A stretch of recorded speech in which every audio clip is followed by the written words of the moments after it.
小朋友同大朋友，你哋好。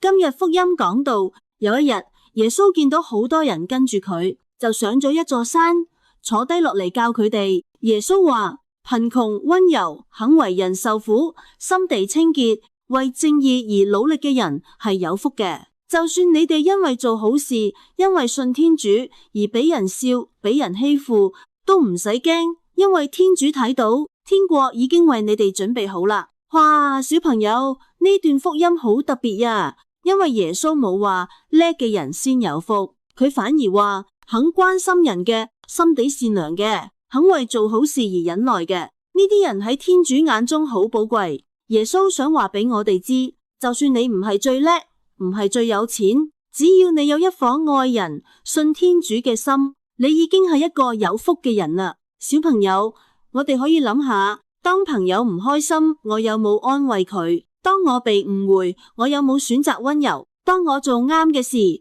就算冇人讚，我仲會唔會繼續？如果我哋肯咁做，我哋就已經行緊耶穌教我哋嘅幸福之路啦。親愛嘅天主，多謝你教我哋真正嘅幸福，唔係靠贏人，而係靠愛人。求你幫助我哋學習溫柔、忍耐同關心身邊嘅人，成為你眼中有福嘅小朋友。阿們。